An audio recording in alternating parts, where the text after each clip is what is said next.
for one, am grateful, Mrs. Bush, that they are finally bringing civilization to this savage land. I could not agree with you more, my dear. My daddy settled this land, and I know he'll be looking down on us, pleased at how we help the natives. Yes, they've lost their land, but they've gained access to heaven.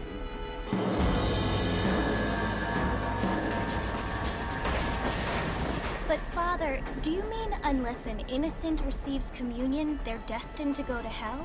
That hardly seems fair. What I mean to say, Jenny, is that there is a great deal of difference between an innocent and a savage. I never thought of it that way. Yes, they lived like animals, but they're happier now.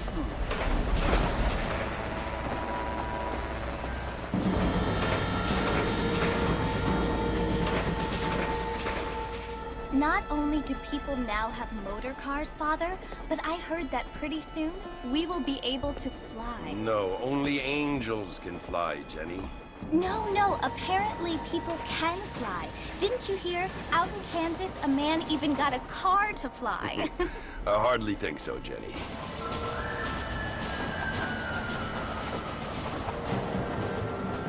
Apparently, Mr. Johns wants to run for governor, which is why he's so concerned with cleaning up the state. Nate Johns. Yes. His family is nothing but hillbilly trash that came here after the war. I don't want to be judgmental, but this state should not be ruled by such a disgusting family. A family without class. Apparently. The Johns family have made a lot of money, and he has a lot of friends in politics. Mrs. Bush, money isn't everything. There are many things that money cannot buy. It seems that money can buy voters, though.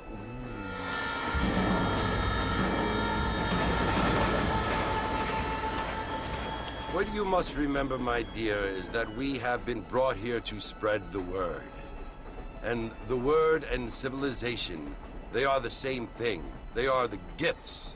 It is the opportunity we have, the chance to live among people who are decent and who do not kill each other, and who let you worship in peace. It's so confusing, Father. Sometimes I find it impossible to make the distinction between a loving act and a hateful one. I mean, they often seem to be the same thing. Yes, Jenny, it is confusing.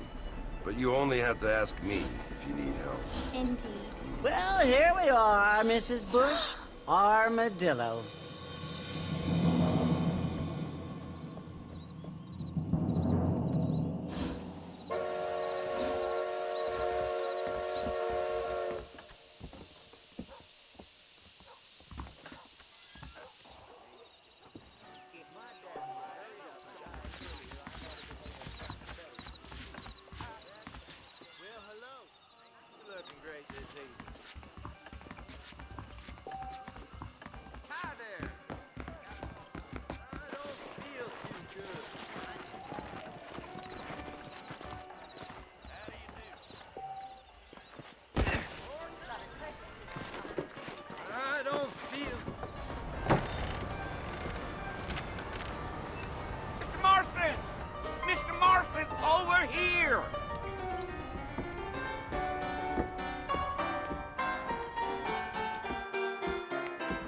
You must be John Marston. Sometimes. I'm Jake. Your friends from Blackwater hired me to guide you. They ain't my friends, but pleased to meet you, Jake. I got the horses saddled up and ready out front.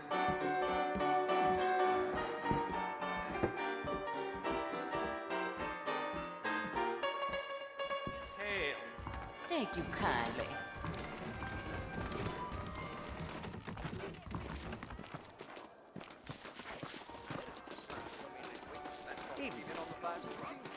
You ain't gonna find sturdier horses than these in all of New Ulster.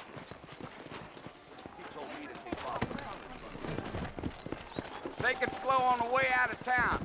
No need to kick up a lot of dust.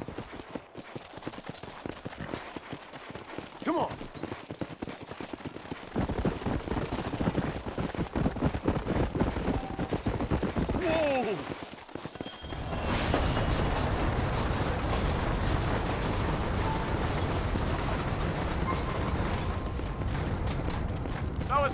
Mercer you want to visit? That's right. Ain't taking nobody up to the fort in a long time. Great place for a decent fella to want to visit, if you don't mind me saying. Who said I was a decent fella? It's been abandoned for years now. Folks say it was built during the Mexican War. What kinds of soldiers around back then? Why'd they leave? Well, I ain't entirely sure. I heard they had to go up north to fight Indians, or maybe they got tired of being soldiers and went looking for gold. You know how things is. So what are you doing up at the fort? I'm looking for an old friend. Well, like I says, you ain't gonna find many folk around those parts these days. Those you do find are about as sociable as an ulcerated back tooth. I mean, I ain't one to judge a man by the company he keeps, but... Well, he ain't been friends for a long time.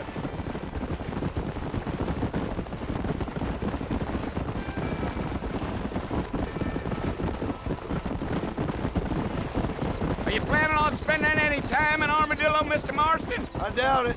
I ain't planning on staying very long. Well, if you're fixing for some female company, you can do a lot worse than Armadillo. Fine as cream gravy they are. Not like Thieves Landing. Dang, those girls ain't even fit for a drinking man to hold up with. I'm a married man, I'm afraid. Ain't we all?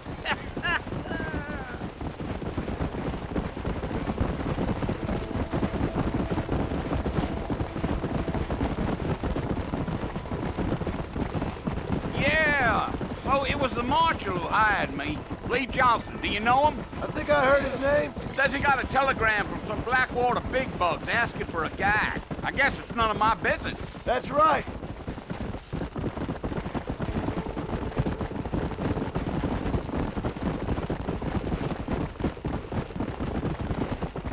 You ain't very talkative, are you? Nope. I'm just chewing the dog, mister. It's how I am.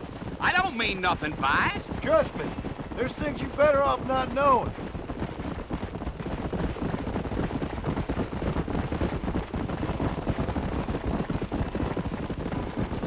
I'll tell you, Mr. Marston, those coyotes eat better than I do. Not far now. You'll see the fort when you get to the top of this hill.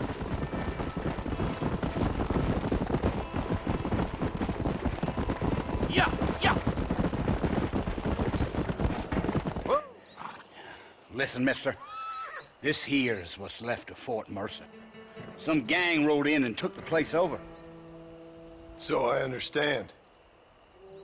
This is where we part ways, friend. You have yourself a good time.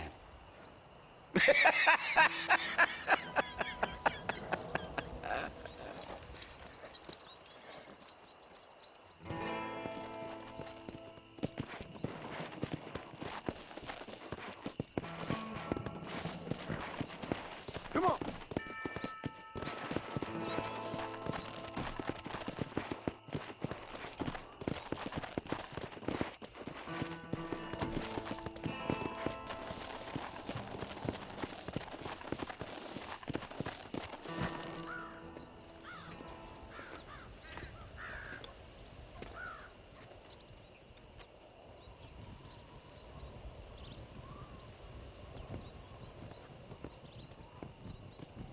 Bill! Bill, I've come for you! Bill Williamson! Come out here right now! Go away now, John. Don't make me kill you. Nobody needs to kill anyone, Bill. You must think I was born yesterday. You always did think I was an idiot. That ain't fair, Bill. You were as my brother. I've come to try to save you. Oh. Do I look like I need saving? Bill, please. They want to kill us all. I can help you. Well, you never tried to save me before. You only seemed to save yourself. Bill, I implore you think about this. You implore me? You implore me? You always were one for fancy words. Well, things are different now, John. Now I'm in charge! No more Dutch! And no more you. Implores. I implores you to go back and tell them to send someone just a little bit more impressive next time. Well? Oh. Poor John.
Well, you're alive.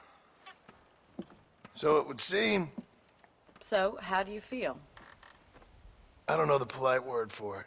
I do. Stupid is the word we use around here. What were you doing? I was doing something stupid. Well, you'll be okay. Once you didn't die, the doctor said you'd be fine. He got the bullets out a couple days ago. Good. It cost us $15. I'm sorry, madam. Should have left me there to die. Did you want to die? I mean, was that it? Was that why you went straight out to Fort Mercer and picked a fight with the worst bandit in the county? To die, Mr. Mr. Marston. John Marston. Bonnie McFarland. Miss Bonnie McFarland. Well, you may be right, Miss McFarland. I don't know. So what were you doing? I was trying to give Mr. Williamson a chance. For old time's sake. You know Bill Williamson? Knew him. Long time ago. Well, what was he like? Dumb. Just like you. Thank you, miss. See my hat? I have. And, what will you do now?